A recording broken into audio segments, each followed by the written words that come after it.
It's crazy to me that we live on a planet where genocide and cotton candy grapes both exist. 1, 2, 3, 4.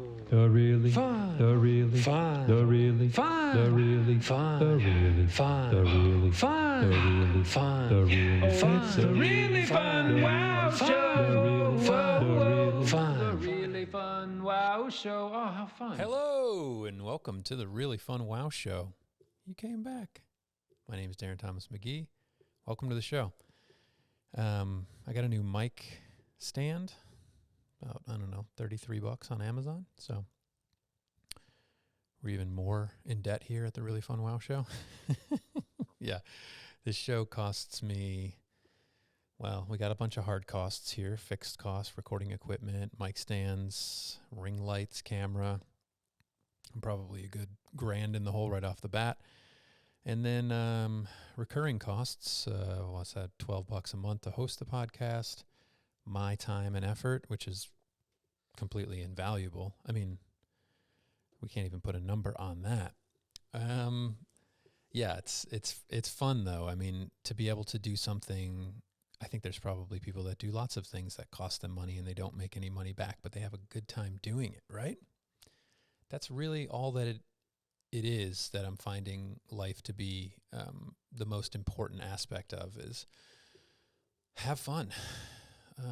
Because, man, it is a trip that we are here for an undetermined amount of time, and it could be 3 seconds from now, or it could be 60 years from now, and I have no clue how long it's going to be between those two options when I'm going to perish. So I guess I should really just continue to try and have as much fun as possible. And doing this show is a part of it. It's a testament to my, what is it a testament to my, my desire to express, my joy of being myself as unadulteratedly as possible, purely.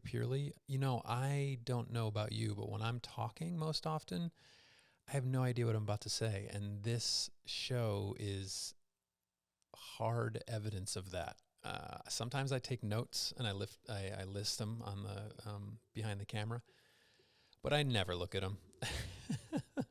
I get so in this show, and I kind of I'm kind of riffing. I'm riffing existence here. This is all improv. And I guess that's kind of, there's someone at the door. Sorry, I'm recording a podcast right now.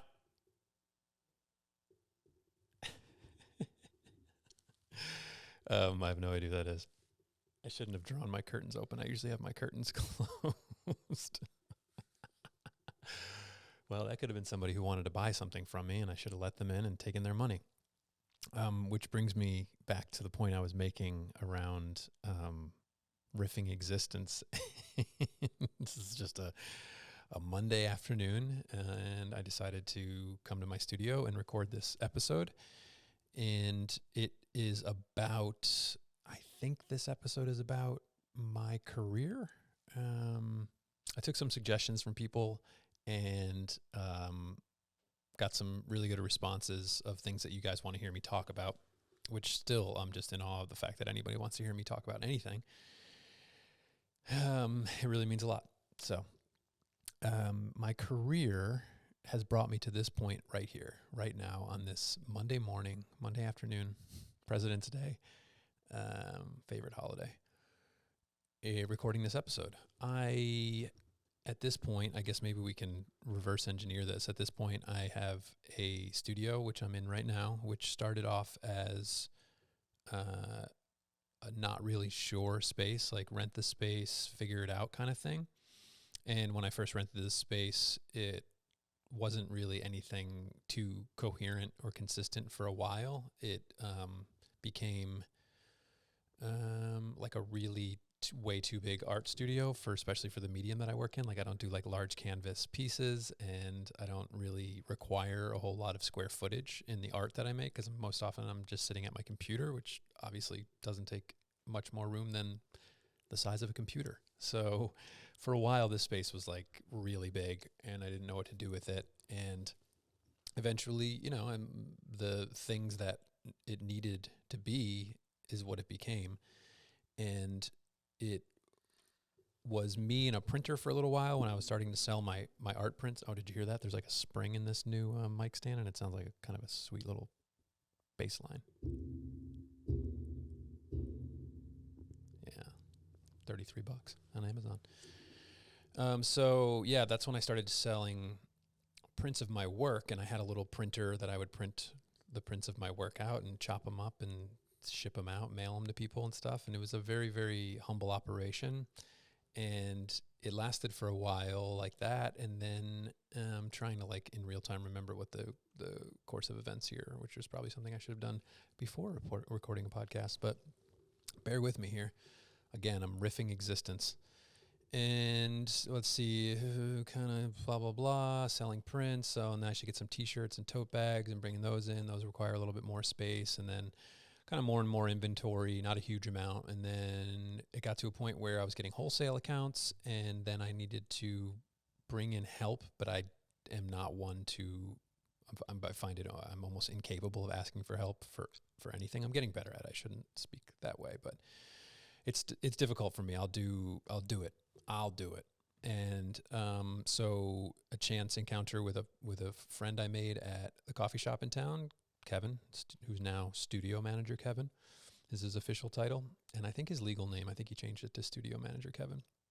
And we met at this coffee shop, and we would kind of always hit it off regarding movies. And then one day he just said, hey, if you ever need help over there, let me know. And I thought, wow, what could I need help with? I mean, help? What are you calling me, a pussy? Huh? Help? Get out of here with your help. And then I, swallowed my pride and took him on. And I was like, man, I have no idea how much I'm going to need you. I'm still all figuring this out as we go. And so I was giving him hours here and there. And long story short, before we get back to the long story, Kevin has been working with me full time for, I don't know how long now, a couple of years at this point. And well, he's been working for me full time for a short amount of time, but he's been working for me for a few years, and he's full time. So that means, and I always trip out on this, but that he works for me and only me. He doesn't have another side hustle or another job. Like the stupid ideas that I come up with and bring into form are the things that provide Kevin income for him to pay for his home and his food and whatever else he may get into in his off time.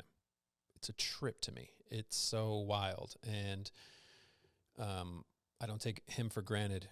He's the person I just value so much in life. I don't want to say the most, because that would probably put my child at a disadvantage or my girlfriend at a disadvantage. But Kevin is invaluable. Is an invaluable presence in my life in regards or in respect to the fact that like I can just sit here and record this podcast right now while he's down at the warehouse packing and shipping orders for me. Crazy. And yes, there's a warehouse, so that's I guess we kind of are going in a reverse order here.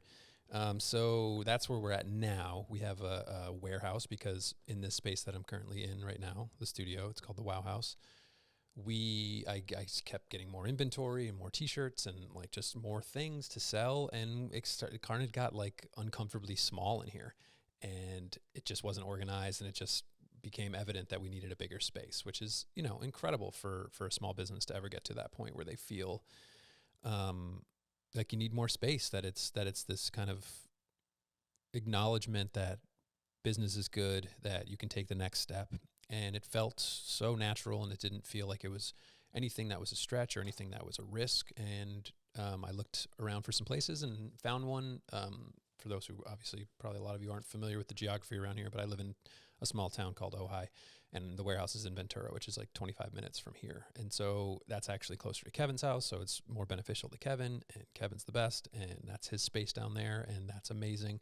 So we moved in there, and then last October, I realize when I say time on this show, like somebody might be listening to this in a couple of years from now, so it's all irrelevant. But anyway, we moved there at a point in time in history, and we've been residing there for half a year now, and it's incredible. And it's so, to me, just continues to legitimize the fact that what I'm doing is, well, legitimate. And it never started off this way, and it never was anything I could have conceived of how it got to this point where I have, I got the Wow House here, which is now my studio where I do the podcast, where I actually like draw and do work. And I actually have therapy here. My therapist, Charlie, comes here. And what else do I do here? We had a little store for a few months, when where Kevin was packing and shipping orders in the back, and up front I had a little retail shop, and I ran that for a couple months, and it was successful, and it really was a response to this kind of existential crisis I was going through, where Kevin was doing like all the work that I did for at a point in my life that would be actually something that I could just have a place to go to, and I got to go pack orders. Like, it's fulfilling in kind of a meditative way. And so now that Kevin was doing that, I was kind of left to my own devices, and I wasn't feeling creative at all. And so I didn't want to make any art. And so I kind of was going a little bit nuts, and I thought about opening a retail shop up front. And I did that, and it went really, really well. It fulfilled the requirement that I needed at that time to have something to focus on. And I put the store together, and I fabricated little displays and things, and it was really, really an incredible exercise in seeing what else I'm capable of like curating a space. So that went really well, and then I was over it, and I didn't want to do it anymore, and I closed it down. And a lot of people still think it's open, and it's like, no, that was something. I might do it again someday, but for now, I'm good on that. So what it is now is just, it's my studio, which is incredible. It kind of came back full circle. And I still don't necessarily require all this space, but it is really, really nice to have. And I'm so grateful for it. And I love this space so much. It's been so many things for me. It's just like been kind of a second home for me. For a little while, it was actually a first home when I separated from my partner and I needed a place to live for a little while. I slept pretty much right here where I'm recording this podcast right now. I didn't even realize there was a cot, like a literal cot, like an old army cot, about 2 feet to my right. And that's where I slept. And it was fantastic. So this space is amazing, and I'm so grateful for it. So it's kind of, in a way, the genesis of the way that this business became fully legitimized. And before that, when it was kind of illegitimate, it started when I was living in San Francisco, doing jobs, like the most jobby jobs. I was working for Instacart, which is a grocery delivery service, and TaskRabbit, which is a human service. How do you describe it? What I was doing mainly was getting called to startups and putting together their IKEA furniture for all their desks and chairs and things. And it wasn't the worst, but it wasn't the best. And I was feeling deeply, deeply unfulfilled, and could really tell that there was something that was missing from my life. And I didn't know what it was, but in some beautiful way, it was shown to me as kind of just a failing words right now, just as something to do. I would come home and draw, and I would draw really small pictures, and kind of in this way that I've had a hard time in the past, like not taking up a lot of space. And so I would draw these like really small pictures at the kitchen table, and they were silly and goofy and irreverent and pretty, nothing great. I still think they're sweet, and I'm proud of them. But I wasn't really saying anything. I don't know that I'm really saying anything now, but people seem to find meaning in my work, which is great. So it was just an exercise in alleviating myself of the burden that I had throughout the day of just doing utterly brainless work, to come home and be creative. And that really was the absolute start of it all. Whenever anybody asks, I tell them in a more concise nutshell of a statement that I had jobs that were really unfulfilling, and I came home and would draw, and I made a promise to myself, which it's the only way you should make promises is to yourself, because then you can keep them and you don't disappoint people.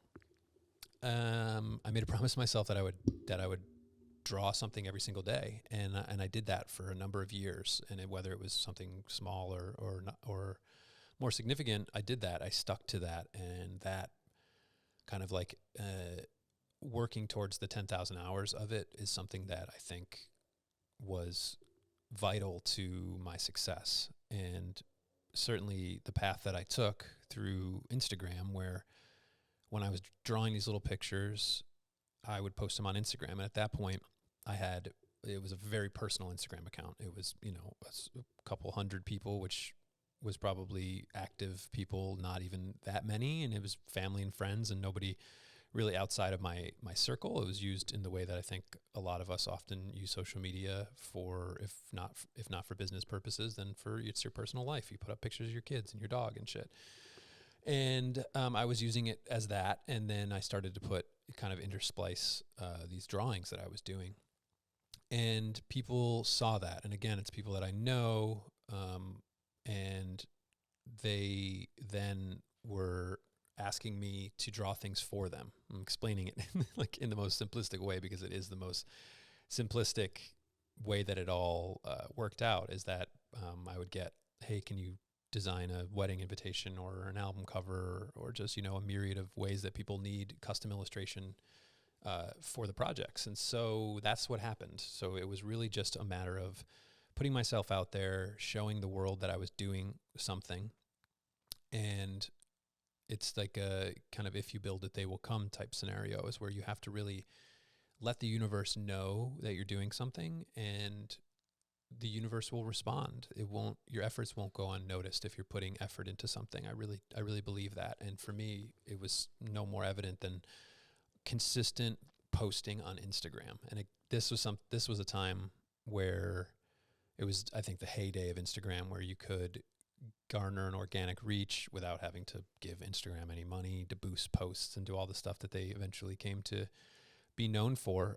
But yeah, it was for me, it was truly organic, and just like I said, posting something every single day.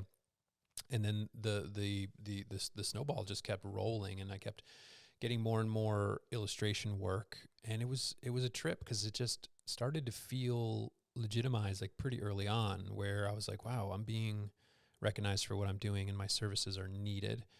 And it was really exciting, because you just never know what was going to come next, and you can't anticipate anything. You can't say like, oh, okay, it's this time of year, this is when I get this kind of work.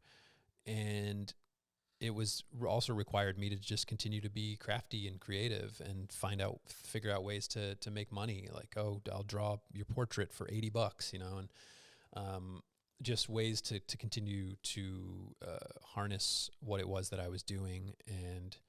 And then, not really like legitimized in the sense that I was feeling legitimate to myself, that I was like, this is legitimately something I really enjoy doing, so I'm going to keep doing it. If it had at all felt like another job or something stressful, or that I was actually like building a business, I wouldn't have taken it as seriously, because I would have got in my head and been like, well, now I'm again doing something I don't want to do. And I wanted to draw. That's all I wanted to do, was draw. I wanted to draw, and I did that. So that's what happened. The end. So that happened, and then moved down from San Francisco down to Ojai. And when I moved down to Ojai, illustration work was still coming in, and I still wasn't exactly sure that, well, there's a part of me that's just like still questioning it, still being like, okay, well, when's this going to end? When's the other shoe going to drop? All that, all that bullshit that you can and very often do tell yourself. When I say can, I mean do. So yeah, I kind of like still was in, I guess I was in disbelief, and so what I got a job bartending at this really cool hip bar. And it was kind of twofold, like to be able to moving to a new town and wanting to plug into something of a social scene. A bar is a great place for that. And so I bartended, and it's a really like slow, quiet bar. And so I had a lot of time to like then be like off into the side room with a napkin drawing something, and still drawing, still in it, still really wanting to only draw, but feeling like I need to be somewhere to make an hourly wage as well. And at that same time, I was trying to figure out a way to like introduce myself to the town. And this is something still to this day that any young artist out there, I implore you to steal this idea. I think it's still a really good idea. So the town that I moved to is called Ojai, and it's a small town, but it's got a draw for a number of reasons. It's beautiful, it's quaint, it's charming, and so a lot of tourists come through here, and also the people that live here really love it here. So I thought, okay, well, let me exploit that. And I created an Ojai postcard, and I had them printed out, and then I emailed a few businesses in town and said, hey, would you mind if I just put these at your desk, at your counter? You don't have to sell them. You can just give them away for free. And on the back, it had my information on it. And so I did that for a couple businesses, and it worked like gangbusters. I was then receiving work through that channel. And it's not only, it's a goddamn genius marketing idea to give away something that somebody actually wants while also advertising for yourself. So take that. Every artist, do that. Do it. Try to do it in a way that I think appeals to, kind of in the way that I did it. Like somebody, if I just put out kind of like my artwork, I don't think it would have hit as hard. But the fact that it's Ojai centric, and so hopefully you live in a place, in a town, or in a city, or in a state that there's some level of draw. I'm realizing maybe there's some places where this might not work, but who knows? Give it a shot. Try to find a way to appeal most broadly to people and give that thing away to people. And some people will say like, oh, why don't you like charge like $1 for this? I'm like, no, because as soon as money comes into it, then it's just like, oh, $1, nah. Like, you just free. It's a small startup cost to get something printed through like Vista Print or something. It's genius. So then I had those postcards at the, sorry, I'm going to adjust the mic stand here again. Still learning this new system. So I had the postcards at the bar that I was working at, and I laid them out across the bar, and I would never say like, hey, great, this is my postcard. But I would wait for people to say that, to comment on it. And then I would say, oh yeah, that's mine. And obviously, conversation would get started and get network, and next thing you know. So that went really well. And eventually work was coming in at a consistent enough rate that I quit that job. And that's the last time I've ever worked in my entire life. Yeah, it's such a trip to consider. I wish I would have kept better records of what that kind of work was that was coming in, but it was consistent. And then I was working solely analog then, so I was using pen and paper, which is a slow process to have to draw. And the style that I use is called pointillism or stipple, which is just dot, dot, dot, dot, dot, dot, dot, dot, dot, until you build a gradient. And it's a very laborious process. And so I wasn't putting out as much work as I could or wanted to. And then somebody suggested that I get an iPad, and I was really against it. And I eventually gave in, and I have kind of tendency to like really, really like to knock everything before I try it, like everything. And then I eventually come around, like, let me make fun of it first, and then I'll see if I'm into it. So I got the iPad with the pencil, and that, was just a total game changer. And I got back kind of like closer to the computer. Like I've had some early background in using the Adobe suite. And so I kind of got back on the computer, and I was kind of mixing the two, the hand-drawn digital stuff, bringing it to the computer, coloring it, roughing it up, giving it, the style and the look that I've kind of become synonymous with at this point. And then I was able to just put out so much more work, and I was posting just consistent amount of stuff. And it's like, it was very repostable work, which is, I'm sure, not something most artists would really like brag about. But again, in this way that we live in this modern time where if you're going to get exposure, it's going to come through social media. Which is funny because I just told you a whole story about how I got exposure not through social media. So yeah, I guess maybe I shouldn't just shit all over the things I just said and say like, you can still like reach people, and it doesn't have to be hundreds of thousands of people on the internet. It can be in your town and stuff. So let's just take both of those stances. You can do really well social media, and you can still capture human beings. So yeah, then with the movement into to solely digital, my output was prolific, to say the least.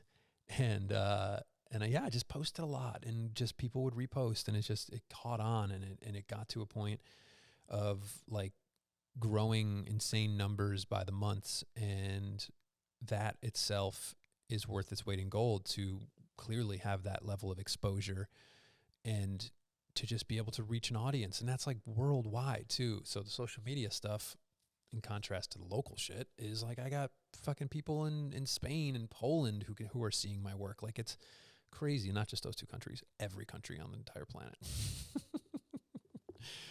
No, it's a trip. I say that all in jest because it's very, very, it's so humbling to have gotten to this place where people will send me messages and be like, hey, I saw your prints in fucking just some random town in Switzerland or something like that in a little shop. And that kind of stuff is still like, it almost just doesn't even really sink in because it started from nothing. It started from a place of discontent, and started from a place of just hating what I was doing and needing to express.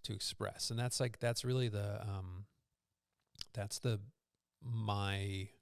I could distill what my life is in a way that I find it to be most satisfying, is that I express myself, that I wish I could have ripped a fart right there. That would have been great. Hold on a sec. Let's see if we got one here.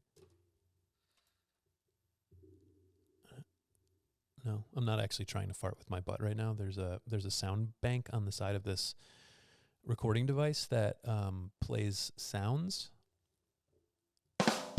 like that. Sounds like that. Should we incorporate this into the show?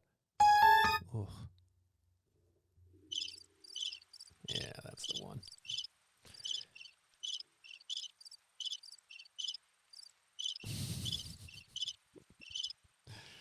So, God, I am just clumsy right now.